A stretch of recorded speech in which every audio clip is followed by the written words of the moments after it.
hello. And welcome to the Hildebrand Law Firm topic for today. I'm Kirsten Hildebrand. And I'm Matt Kaplan. And today we're going to talk about Medicaid because we do a lot of Medicaid applications and Medicaid planning here. And one of the elements of planning is what we call a spend down, which is kind of a strange turn of phrase. But sometimes when you're looking to apply for Medicaid, there's extra money laying around that will prevent you from actually being able to be qualified for Medicaid. So before we put that Medicaid application in, we want to make sure you have spent down your money. So we're going to talk about our favorite ways of having you spend down your money. And the first one is payment of legal fees. Now, I know that sounds funny, but it is true that Medicaid allows for any and all legal fees to be considered a valid basis to spend down your money, and it will not disqualify you from your Medicaid application being accepted. Now, why in the world would you want to pay for legal fees? Well, first of all, estate planning.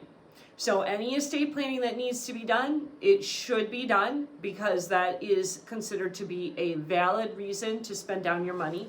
And specific to that, when you are doing your estate planning, you're also going to want to think about, well, do I want to have Hildebrand Law Firm putting the Medicaid application together? And the answer is yes. And why is that, Matt? That is because we've done hundreds and hundreds and hundreds of them. We're very good at it. Also, it is very complicated. They ask for very specific documents. They ask you to for very specific information.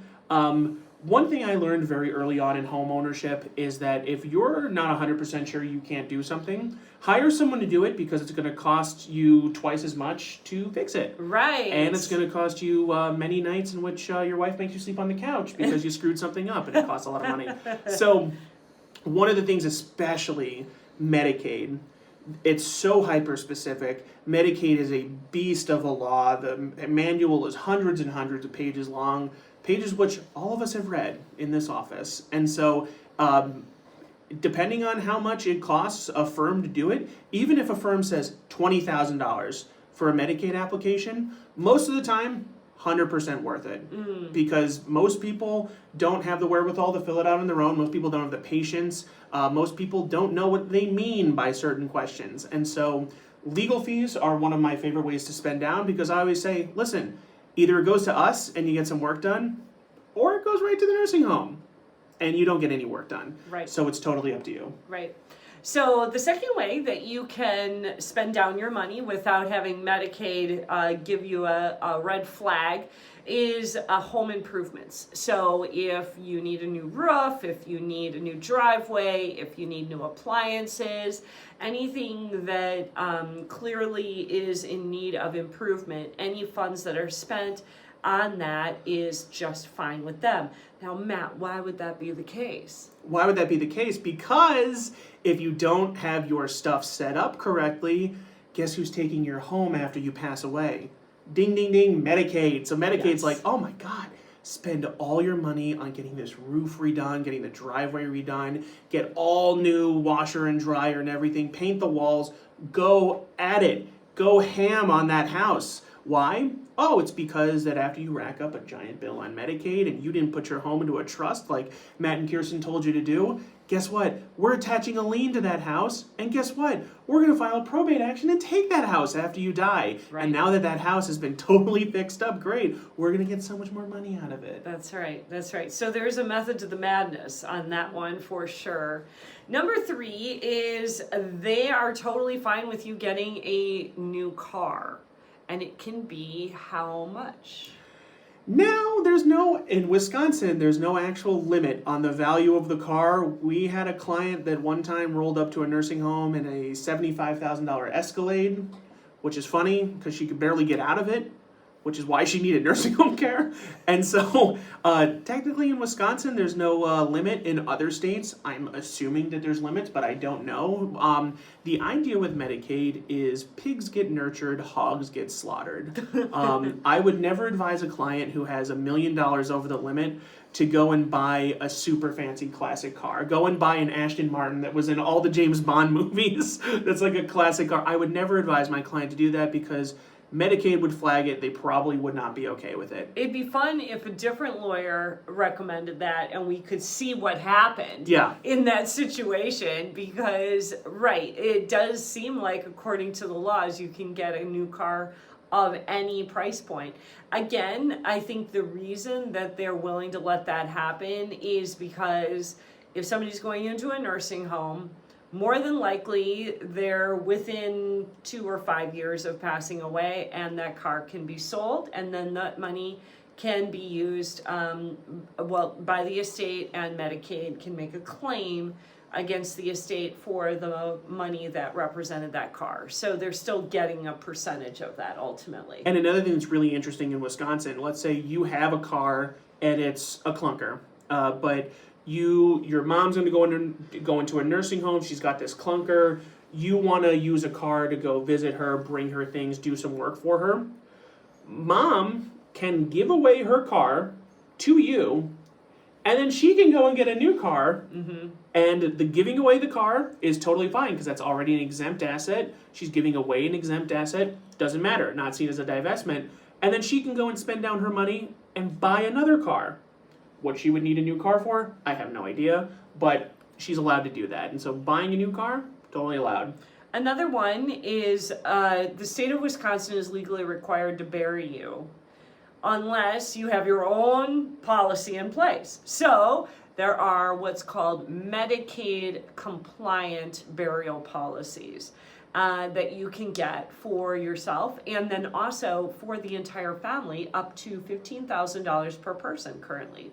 And something like that is actually pretty unique to Wisconsin. Yes. Whenever we go to the conferences and I tell people about that, they always go, "What?" Mm-hmm. And so that's a gift. So if you're looking for a gift to give to loved ones because you need to go to a nursing home, everyone's always wanted a prepaid funeral policy. So Merry Christmas, guys! I spent $60,000 on the family buying you guys funeral policies.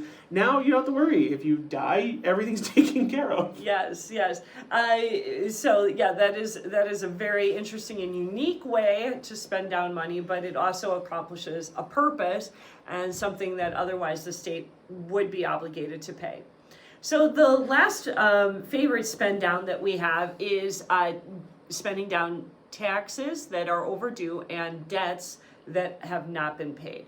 So state of Wisconsin really wants to make sure that you have paid your back taxes, whether they be federal or state income taxes or real estate taxes, and also credit card debt, debts maybe for expenses that you've incurred in the past, not necessarily in anticipation of doing this, but just sort of usual and typical taxes and debts. They don't want people to be unpaid, and I think that's because, well, it wouldn't be so nice if if the government was refusing to allow for debtors to be paid off, and I think federal law would probably preempt that anyway. So it is, a lot of times we get people asking us, is it okay if I pay off my credit cards? The answer is yes. You definitely can pay off your credit cards. And just as a matter of course, I started off my career doing collections, so I think if you have the money to pay it, I'm always a strong advocate for paying off those debts. There's no reason to have that lingering over your head. Now, we said 5 things. However, a bonus thing, this is my absolute favorite spend down technique. And what is that? Gambling! The state of Wisconsin allows you to gamble all your money away if you really want to. And if you think I'm joking or you think I'm lying, I'm not. This is 100% true. I had to read through this several times. You ever done a double take while reading? Yes, yeah, absolutely. I did that. I was like, there's no way this is true. It is 100% true. If you are over the asset limit, which in Wisconsin is $2,000, so let's say you have $12,000 and we want to get you qualified for Medicaid on Monday and it's a Friday, take that $10,000 and put it on black, baby. go to the casino and enjoy yourself. Have the most wild weekend of all time. And enjoy yourself, because gambling losses are totally fine. They are an approved spend down technique, not seen as a divestment. Are we actually recommending this? No, absolutely not. But if you really wanted to, Yeah, okay. I don't have a problem with it. I'm not recommending it. No, that's why this is bonus. Yes, Because I am 100% not recommending this as the first spend down technique. Absolutely not. But if you ever felt, this is really more so where we're doing a Medicaid application, you're under $2,000. Oh yeah, I forgot to tell you, I had a wild weekend in Vegas and lost 15 grand playing blackjack. Is that going to be a problem? Actually, it isn't. So it's one of those things I'm not going to ever recommend to a client unless they have like a little bit and like, hey, go have fun. But I'm not going to recommend to a client, yeah, you should go gambling. That's a good idea. And I think the reason that the state allows this is because, listen, if you lose the money, it's not like you can get it back. Whereas all other divestments, the reason they penalize you is because you could get that back. You claw that back. Yeah, you could claw it back. If you lose money gambling, you can't claw it back. If you win, now you have more that's available to them. So I see. Okay. So that's where I think that comes in. Interesting. Well, the law is always a very interesting, dynamic animal, is it not? It is. So thank you for joining us, and we are here for your today and your tomorrow, and we will see you next time.